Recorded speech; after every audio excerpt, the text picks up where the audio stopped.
عشق آتش new novel 2025 عشق آتش قسط نمبر 1 کون کہتا ہے زندگی سمجھی اور سمجھائی نہیں جا سکتی، جبکہ مردہ جسموں سے بھرے قبرستان قدرت کی یونیورسٹیز ہیں اور 2 گز زمین تلے دبا ہر شخص زندگی کا پروفیسر۔ تو پھر ایسا کیوں ہوتا ہے کہ ہم پیدا ہوتے ہیں، مر جاتے ہیں پر جی نہیں پاتے؟ کہ ہم نے تو بس وقت کو جینا سیکھا ہے، زندگی کو تو ہم نے کبھی جیا ہی نہیں۔ اور جب یہی وقت ہمارے پاس ختم ہو جاتا ہے تو سوچتے ہیں کہ ہم جو عمر بھر وقت کے کتابچے میں نفع و نقصان درج کرتے رہے، تو وہ کون سا پیمانہ تھا جو اس ناپ تول کے کام آیا؟ اور کیا کوئی ایسا فارمولہ بھی ہے جو بتا سکے کہ نفع فائدے کے سوا کچھ بھی نہیں اور نقصان تو بس نقصان ہی دے سکتا ہے؟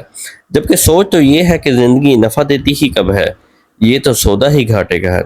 ہم تو عدم میں بہت آرام سے تھے، پھر اس زندگی کے ہاتھوں وجود میں بدل کر اس متضاد دنیا میں آئے، یعنی آزمائش میں ڈالے گئے۔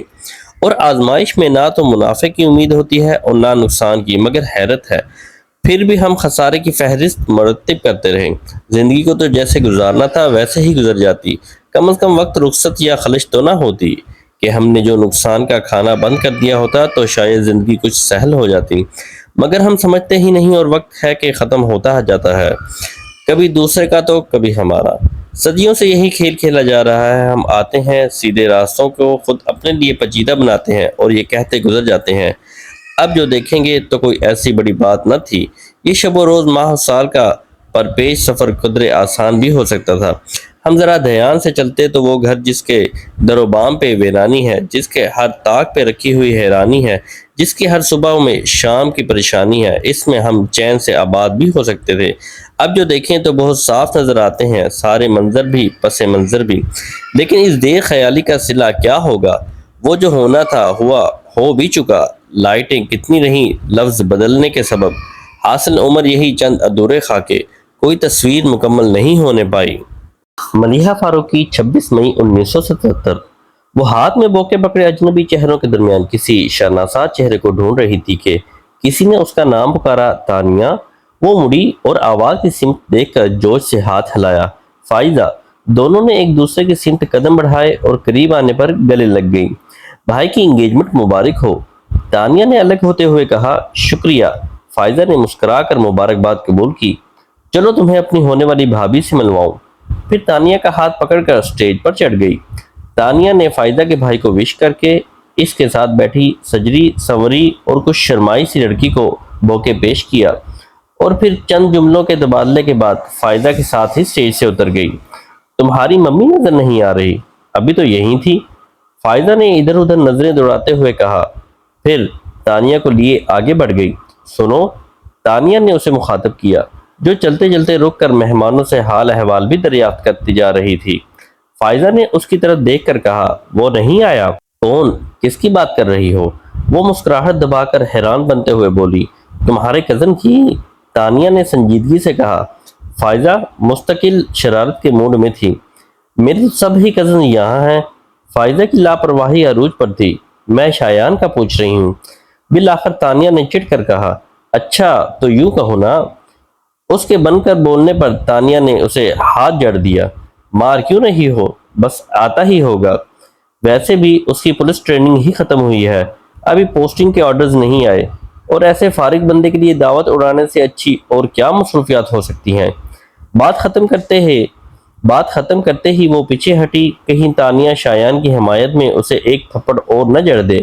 تانیہ نے اسے گھورا، مگر پھر قصداً نظر انداز کرتے ہوئے پوچھا، ایک بات تو بتاؤ۔ پوچھو۔ صورتحال قابو میں دیکھ کر فائزہ اس کے برابر آ کھڑی ہوئی۔ شایان کس رشتے سے تمہارا کزن ہے؟ اصل میں میری ممی شایان کی مدر کی کزن ہے۔ اچھا۔ سر ہلاتے ہوئے تانیہ نے سامنے دیکھا تو اس کی نظر ڈائنر سوٹ میں ملبوس شایان کے دراز قامت وجود پر پڑی۔ اس نے فائزہ کو پکڑ کر جھنجھوڑ دیا، شایان آ گیا، شکر ہے، نہیں تو تم مجھے مار ڈالتی۔ بکو مت، تانیہ نے شایان کو دیکھتے ہوئے اسے ڈانٹا جو انہی کی طرف آ رہا تھا۔ کیا ہو رہا ہے؟ وہ پاس آ کر بولا۔ تمہارے آنے کی خوشی میں تانیہ میرا گلا دبانے والی ہے، فائزہ بے چارگی سے بولی۔ شایان نے پہلے اس کی شکل دیکھی، پھر تانیہ کی، جس کے دونوں ہاتھ پیچھے سے فائزہ کی شانوں پر تھے۔ تانیہ نے بدک کر اپنے ہاتھ ہٹائے اور زور سے اسے دھکا دے کر بولی، دفع ہو جاؤ۔ ہاں ہو رہی ہوں، ویسے بھی تم جیسے کبابوں کی ہڈی بننے میں اپنا ہی نقصان ہے۔ اور ہاں، جاتے جاتے وہ بولی، یہاں سے ہلنا مت، میں ممی کو لے کر آتی ہوں۔ وہ چلی گئی تو شایان نے مسکراہٹ دبا کر پوچھا، کیا تم واقعی اس کو مار رہی تھی؟ بیکار کی باتیں مت کرو، تانیہ برا منہ بنا کر بولی۔ تمہیں نہیں پتا اسے ایکٹنگ کرنے کا کتنا شوق ہے تانیہ۔ کچھ پل کی خوشی کے بعد شایان نے اسے پکارا تو وہ سر اٹھا کے اسے دیکھنے لگی۔ ایک بات کہوں؟ کہو۔ شولڈر کٹ بالوں کو چہرے سے ہٹا کر وہ سنجیدگی سے اس کی طرف متوجہ ہو کر بولی تو وہ دھیرے سے مسکرا کر بولا، پہلی بار تمہیں یوں سجرے سنورے روپ میں دیکھ رہا ہوں، اچھی لگ رہی ہو۔ وہ پزل ہو گئی، واقعی وہ بہت سادہ سے حلیے میں رہا کرتی تھی، اپنی طرف سے خاصی لاپرواہ، لیکن آج خلاف معمول ہلکی ایمبرائڈری، شیفون کی شلوار قمیض اور دوپٹہ کندھوں پر ڈالے ہلکے میک اپ کے ساتھ میچنگ جیولری پہنے کافی مختلف لگ رہی تھی۔ اور تو اور آج بال بھی بینڈ کی کیسے آزاد شانوں پر لہرا رہے تھے۔ شایان کے اس قدرے ڈائریکٹ جملے پر حالانکہ وہ بس ایک پل کو ہی گڑبڑائی تھی، پھر بھی محفوظ سی ہنسی ہنس کر تانیہ نے خفگی سے اس کی سمت دیکھا۔ کیا یہی کہنا تھا؟ وہ فوراً بولی، نہیں، کہنا تو کچھ اور ہے، پر سوچا تمہاری تھوڑی سی تعریف کر دوں۔ سنا ہے لڑکیوں کو اپنی تعریف بہت اچھی لگتی ہے، پھر ان سے جو بھی کہا جائے وہ فوراً مان جاتی ہیں۔ تم کیا منوانا چاہتے ہو؟ شایان کی بات سے قیاس لگا کر اس نے آئی برو اچکا کر پوچھا۔ کچھ بھی کہنے سے پہلے وہ کچھ پل چپ رہا، جیسے الفاظ ترتیب دے رہا ہو، پھر دھیرے دھیرے بولنے لگا، تانیہ، میں نہیں جانتا میں نے کب اس طرح سے سوچنا شروع کیا، مگر یہ بات میرے دل میں بہت عرصے سے تھی، بس کبھی کہا نہیں۔ سوچا مناسب وقت آنے پر تم سے کہوں گا۔ کچھ لمحے خاموش سے سرک گئے۔ وقت پتہ نہیں مناسب ہے یا نہیں، مگر میں اب اور انتظار نہیں کر سکتا۔ اپنی بات کے آخر میں اس نے تانیہ کی طرف دیکھا جو یک ٹک اسے ہی دیکھ رہی تھی۔ شایان کا گمبھیر لہجہ، سحر زدہ الفاظ اور آنکھوں کا والہانہ پن، تانیہ کو لگا شایان آج وہ سب کہہ دے گا جسے سننے کی خواہش 3 سال سے اس کے دل میں تھی۔ تانیہ، میں تم سے ایکسکیوز می پلیز۔ فائزہ کی تیز آواز سے طلسم ٹوٹ گیا اور وہ دونوں چونک کر اس کی طرف مڑے جو قدرے بھاری جسامت والے مگر گریسفل مرد کا ہاتھ پکڑے ان کی طرف آتی دور سے ہی چلائی تھی، ممی تو بڑی ہیں، مگر دیکھو میں پاپا کو لے آئی ہوں۔ وہ بولتے ہوئے ان کے پاس آ کر رکی، پھر تعارف کرانے لگی، تانیہ ان سے ملو، یہ میرے پاپا ہیں۔ پھر تانیہ کی طرف اشارہ کرتے ہوئے کہا، اور پاپا یہ میری best friend Tania Farooqui, most eligible business man Noor Ulhuda Farooqui کی بیٹی۔ ہم دونوں MBA کلاسز میں ساتھ ساتھ تھے۔ فائزہ کی بات پر وہ بری طرح چونکے، تم نور الہدا کی بیٹی ہو؟ جی۔ نور الہدا فاروقی ایک مشہور شخصیت تھے اور اکثر تانیہ کے بتانے پر ان کے حوالے پر لوگ چونک کر یہ سوال کرتے تھے، اس لیے تانیہ نے کچھ خاص نوٹس نہ دیا۔ کیا آپ میرے پاپا کو جانتے ہیں؟ انہیں کون نہیں جانتا؟ اب وہ سنبھل کر بول رہے تھے، he is the leading industrialist of the country, اور لاسٹ ویک بزنس میگزین میں جو ان کا انٹرویو چھاپا تھا کمال کا تھا، وہ بہت سے لوگوں کے لیے انسپائریشن ہے۔ اینی وے MBA تو کمپلیٹ ہو گیا، اب کیا کر رہی ہو؟ اپنے پاپا کی تعریف پر اسے فطری طور پر خوشی ہو رہی تھی۔ ان کی بات کے جواب میں وہ مسکرا کر بولی، پاپا کا آفس جوائن کر لیا ہے۔ گڈ، وہ خوش دلی سے بولے۔ اوکے بیٹا، مجھے کچھ اور مہمانوں کو بھی وقت دینا ہے، تم لوگ انجوائے کرو۔ وہ ناقابل فہم انداز میں مسکراتے ہوئے چلے گئے تو تانیہ کو یکدم سے شایان کا خیال آیا۔ وہ پلٹی مگر وہاں کوئی نہیں تھا۔ اس نے تیزی سے نظریں دوڑائی مگر شایان کہیں نظر نہیں آیا۔ کیا بات ہے؟ فائزہ نے اسے کچھ ڈھونڈتے پا کر پوچھا۔ شایان ابھی تو یہیں تھا، کہاں چلا گیا؟ ارے ہاں، یہ اچانک کہاں غائب ہو گیا؟ تانیہ اس کی بات کو انسنا کرتے ہوئے شایان کی تلاش میں گیٹ تک آئی تو اس نے شایان کو ہاتھ سے باہر جاتے دیکھا۔ شایان، بات سنو، وہ بے ساختہ پکاری، مگر شایان نے جیسے سنا ہی نہ ہو اور باہر نکلتا چلا گیا۔ تانیہ اس کے پیچھے لپکی مگر جب وہ باہر آئی، شایان اپنے بائک پر بیٹھ کر جا چکا تھا۔ اس خیال نے تانیہ کو افسردہ کر دیا کہ وہ کچھ کہے بغیر ہی چلا گیا تھا۔ وہ کتنی ہی دیر اندھیرے میں بے حس و حرکت کھڑی رہی۔ وہ کب سے شایان کے موبائل پر کال کرنے کی کوشش کر رہی تھی مگر دوسری طرف فون بند تھا۔ آ جاؤ، دروازے پر دستک کی آواز سن کر اس نے بلند آواز میں بیزاری سے کہا اور پھر سے موبائل پر نمبر ملایا۔ جی ماما۔ دروازہ کھول کر اپنی ماما کو اندر آتے دیکھ کر اس نے موبائل نیچے کر دیا۔ 2 بار ختیجہ کو تمہیں بلانے کے لیے بھیج چکی ہوں، آ کر کھانا تو کھا لو۔ تانیہ، انہوں نے اسے سرزنش کی، آپ چلیں، میں بس تھوڑی دیر میں آتی ہوں۔ وہ زچ ہو رہی تھی، آخر شایان نے موبائل آف کیوں کیا ہے؟ جب سے آفس سے آئی ہوں فون سے چپک کر بیٹھی ہو، آخر کس کو فون کر رہی ہو؟ ایک دوست کو جس ایڈیٹ نے پرسوں سے اپنا موبائل بند کر رکھا ہوا ہے، اور میں اس سے بھی بڑی ایڈیٹ ہوں جو بار بار اس کا نمبر ٹرائی کر رہی ہوں۔ موبائل سے نظریں ہٹائے بغیر تانیہ نے کہا اور دوبارہ نمبر ڈائل کرنے لگی تو ماما نے آگے بڑھ کر موبائل اس کے ہاتھ سے لے کر سائیڈ ٹیبل پر رکھ دیا۔ فون بعد میں بھی ہو سکتا ہے، اب چلو، تمہارے پاپا انتظار کر رہے ہیں۔ پاپا آ گئے؟ وہ گود میں رکھا تکیا بیڈ پر رکھ کر اٹھ گئی۔ ہاں، اور تم 5 منٹ میں نیچے آ جاؤ ورنہ میں تمہارے پاپا کو بھیجتی ہوں، وہ دھمکی آمیز انداز میں کہہ کر کمرے سے چلی گئی تو تانیہ نے بھی فٹافٹ منہ ہاتھ دھویا اور بال کلپ میں جکڑ کر نیچے ڈائننگ روم میں آ گئی اور کرسی گھسیٹ کر بیٹھتے ہوئے نور الہدا سے کہا، کیا بات ہے پاپا، آج آپ 9 بجے ہی گھر پر نظر آ رہے ہیں؟ بس بیٹا، گھڑی نے دھوکہ دے دیا، ورنہ میں تو 12 بجنے کے بعد ہی گھر آیا تھا، شاید اٹک گئی ہے۔ تانیہ کی شرارتی انداز میں پوچھنے پر وہ سنجیدگی سے بولتے ہوئے آخر میں یوں انگلی سے کلائی پر بندی گھڑی کو ٹھوکنے لگے جیسے گھڑی واقعی اٹک گئی ہو۔ مریم ان کے مذاق کو سمجھ کر خفگی سے بولی، کیوں 12 بجے سے پہلے گھر آنے پر پابندی ہے؟ مزے سے ہنستی تانیہ نے ایک دم منہ پر ہاتھ رکھ کر ہنسی روکی اور محفوظ انداز میں نور الہدا کی طرف دیکھنے لگی جو پہلے ہی جیسی سنجیدگی سے بولی، نہیں، لیکن پابندی تو 12 بجے کے بعد آنے پر بھی نہیں۔ مریم سلگ کر زور سے بولی، بہادر، پانی ابھی تک ٹیبل پر نہیں پہنچا۔ بس پاپا، اب خیریت اسی میں ہے کہ چپ کر کے کھانا کھا لیں ورنہ آپ کو ماما سے زبردست ڈانٹ پڑ سکتی ہے۔ مشورہ تو بہت اچھا ہے تانیہ، میں دادا جان کو لے کر آتی ہوں، انہوں نے صبح سے کچھ نہیں کھایا ہوگا۔ پھر کسی کی طرف دیکھے بغیر وہاں سے چلی گئی۔ لاؤنج میں دائیں اور بائیں دونوں طرف سیڑھیاں تھیں۔ دائیں طرف کی سیڑھیاں اوپر منزل کے کوریڈور سے جڑی تھی جبکہ بائیں جانب کی بیسمنٹ کی انہیں سیڑھیوں کے ایک جانب اظہر فاروقی کا کمرہ تھا۔ تانیہ کی کئی بار دستکوں کے بعد بھی اندر سے کوئی جواب نہ آیا۔ دروازہ کھولیے دادا جان، مگر اندر سے خاموشی کا راج تھا۔ میں آپ کو لینے آئی ہوں اور لیے بغیر نہیں جاؤں گی، جواب میں درد۔ ٹھیک ہے، آپ کو دروازہ نہیں کھولنا تو نہ کھولیں، میں بھی یہیں دروازے کے پاس بیٹھی رہوں گی۔ اور پھر وہ دروازے کے پاس دیوار سے ٹیک لگا کر بیٹھ گئی۔ اگلے کچھ اور پلوں کی خاموشی کے بعد ہلکی سی کلک کی آواز کے ساتھ دروازہ کھل گیا۔ تانیہ نے سر اٹھا کر دیکھا تو اظہر فاروقی ذرا سا دروازہ کھول کر چہرہ باہر نکال کے اسے دیکھ رہے تھے۔ اندر آ جاؤ، اتنا کہہ کر وہ دروازہ کھلا چھوڑ کر واپس مڑ گئے۔ تانیہ اندر چلی گئی۔ بیٹھو، انہوں نے تانیہ سے بیٹھنے کو کہا تو اس کو محسوس ہوا جیسے ان کی آواز رندھی ہوئی ہے۔ ان کے چہرے پر آنسوؤں کے نشان تھے، آنکھیں جھکا رکھی تھی۔ تانیہ کو اندازہ تھا کہ وہ سرخ ہو رہی ہوں گی۔ ہر بار کی قید تنہائی کے بعد ان کی حالت ایسے ہی دگرگوں کا ہوا کرتی تھی۔ وہ ریٹائرڈ کرنل تھے اور ان کی باراب شخصیت سے جاپسندی ٹپکتی تھی۔ 70 برس کی عمر میں بھی ان کی صحت قابل رشک تھی۔ کچھ سالوں سے بلڈ پریشر کے مسئلے کے سوا ان کو کوئی اور پریشانی نہیں ہوئی، البتہ عمر کی زیادتی کی وجہ سے ان کے شانے قدرے جھک گئے تھے، مگر ان کے رعب، دبدبے اور شخصیت سے یکسر مختلف۔ تانیہ نے ہمیشہ انہیں نرم مزاج ہی پایا تھا۔ ان کی کڑکڑاتی آواز تانیہ نے سرگوشیوں جیسی دھیمی ہی سنی تھی۔ گو ملال کی ایک مستقل کیفیت ان کے سرخ و سفید چہرے کے مکین تھی۔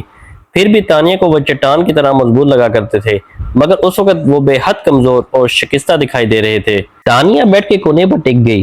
وہ آہستہ سے چلتے آتش دان کے پاس کرسی کے ساتھ رکھی تپائی تک آئے، اس پر کھلی پڑی ریڈ کور کی ڈائری اٹھائی اور اسی طرح چلتے اسٹڈی ٹیبل تک آ گئے۔ ڈائری کو دراز میں رکھ کر لاک کیا اور چابی ہاتھ میں لے لی۔ پھر تانیہ کو مخاطب کیے بغیر کہا، میں فریش ہو کر آتا ہوں، اور باتھ روم میں چلے گئے۔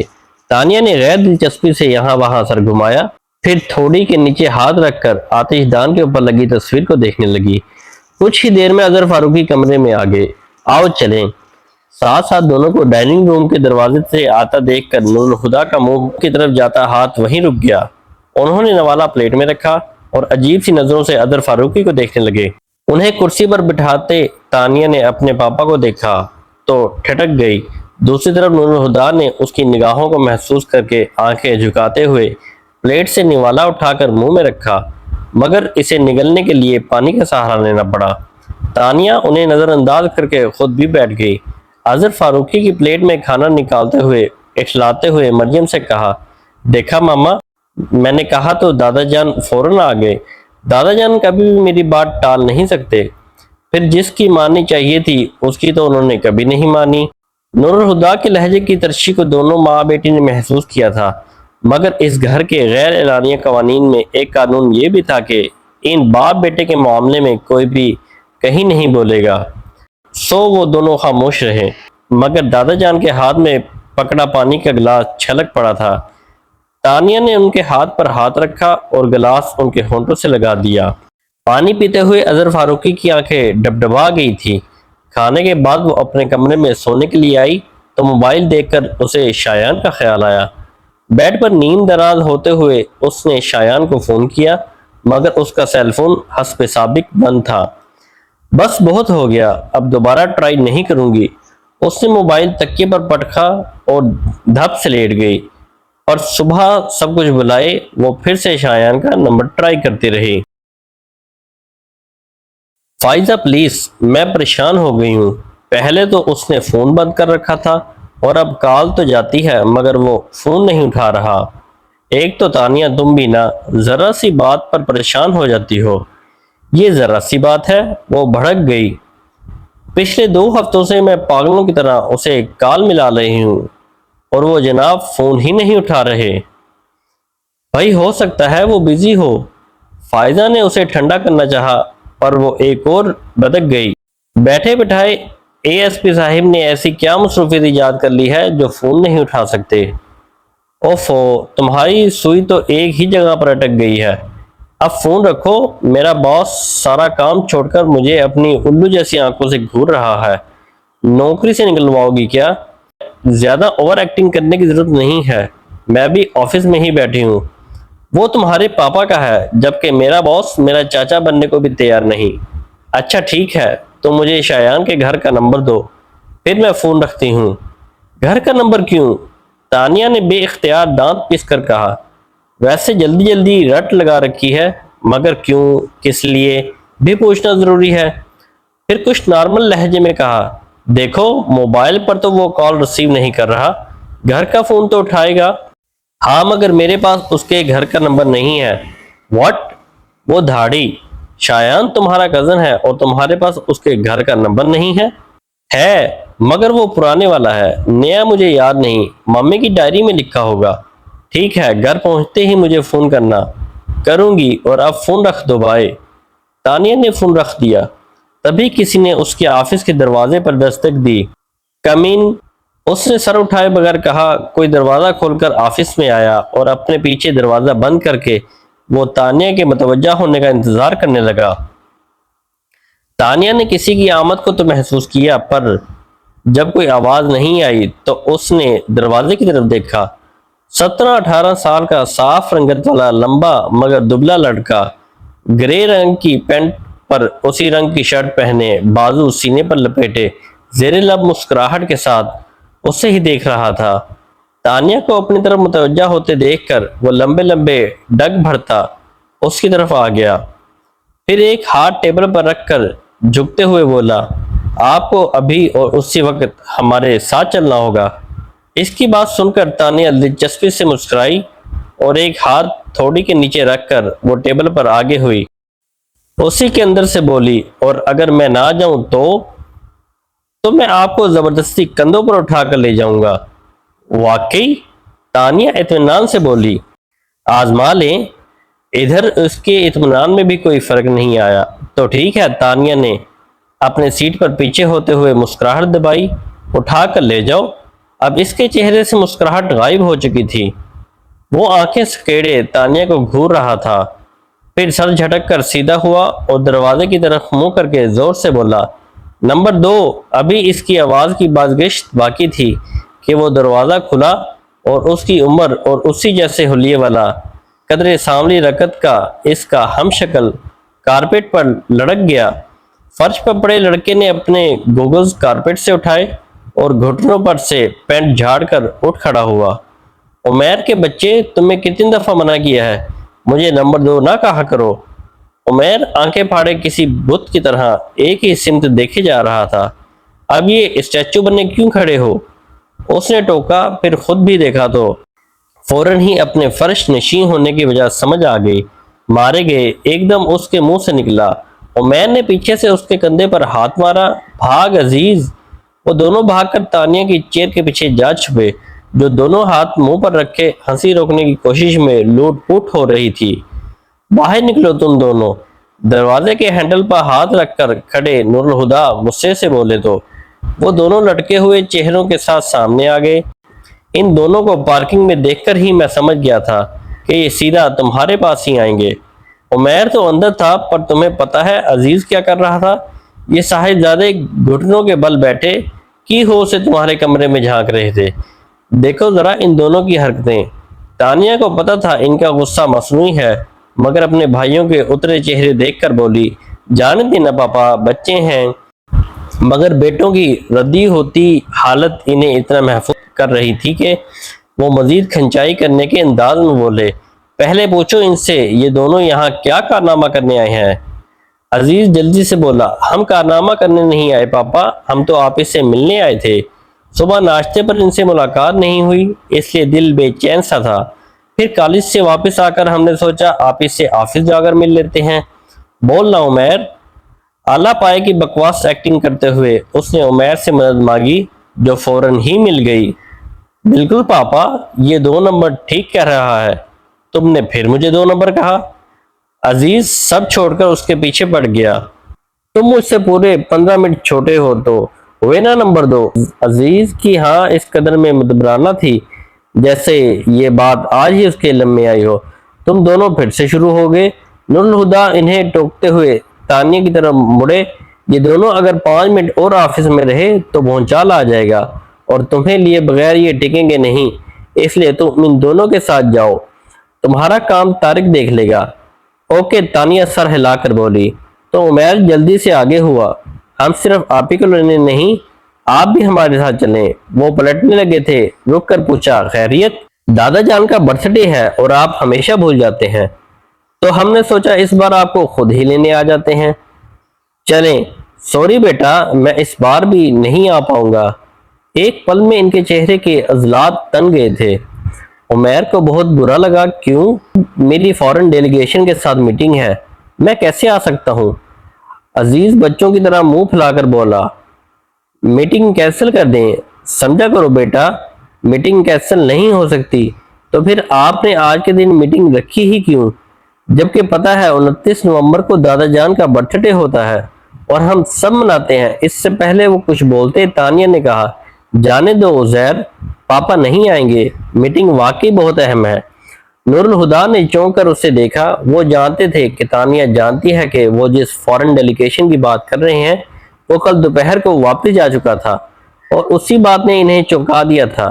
پھر انہوں نے تانیہ کا چہرہ دیکھا تو سمجھ گئے کہ اس نے جو کچھ بھی کہا ہے ان کا بھرم رکھنے کے لیے نہیں کہا، بلکہ وہ ان پر جتا رہی ہے۔ وہ شرمندہ ہو گئے اور ایسا پہلی بار نہیں ہوا تھا۔ تانیہ نے اشارے سے عزیز اور عمیر کو چلنے کے لیے کہا اور خود وہ چھوٹے چھوٹے قدم اٹھاتی نور الہدیٰ کے سامنے جا رکی۔ آپ دادا جان کا برتھ ڈے کبھی نہیں بھولتے ہیں نا پاپا؟ انہوں نے بس اسے دیکھا اور چپ چاپ وہاں سے چلے گئے۔ ہائی کلاس کی باقی خواتین کی طرح مریم فاروقی کو بھی سوشل ورک کا شوق تھا۔ ہاں، مگر یہ بات تو تھی کہ ترجیحات کی لسٹ میں ان کے بچے سب سے پہلے آتے تھے۔ کسی ورکشاپ اور کانفرنس کو انہوں نے کبھی بھی بچوں سے زیادہ اہمیت نہیں دی۔ اس دن بھی کلب کے ممبرز کی جوائنٹ میٹنگ تھی، مگر وہ معذرت کر کے اٹھ گئی۔ ان کے پہنچنے تک قصر فاروقی میں اچھا خاصا ہنگامہ برپا ہو چکا تھا۔ لان چیئرز کے ساتھ رکھے ٹیبل سے غباروں کا ایک گچھا بڑے اہتمام سے بندھا ہوا تھا اور شوق رنگ کے ہر غبارے پر ہیپی برتھ ڈے لکھا نظر آ رہا تھا۔ راہداری میں بھی ایسے غبارے ہر جگہ بندے تھے۔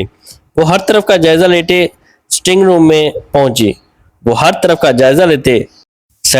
پہنچی، جہاں رکھا بھاری فرنیچر نہ جانے کس طرح کھسکا کر من پسند کونوں میں گھسایا گیا، جس کے بعد خالی پڑے قالین پر لکڑی کی اونچی پشست والی کرسی ایک چھوٹے سے ٹیبل کے ساتھ بالکل درمیان میں رکھی تھی، جس کے سامنے اور دائیں بائیں کشن پڑے ہوئے تھے اور بہت سے غبارے اضافی آرائش کے طور پر یہاں بھی سجائے گئے تھے۔ مریم فاروقی نے اپنا سر پیٹ لیا۔ یہ کیا ہو رہا ہے اس گھر میں؟ ختیجہ، بہادر، رشیدہ، وہ ایک ایک کر کے تمام ملازموں کو آواز دینے لگی۔ ایک ملازم کسی کونے سے نکل کر سامنے آیا، جی بیگم صاحب، یہ فرنیچر یہاں سے کیوں ہٹایا ہے اور یہ غبارے کس نے باندھے ہیں؟ جی وہ مریم سمجھ گئی، اچھا تو یہ ان تینوں کی حرکت ہے۔ کہاں ہے یہ تینوں؟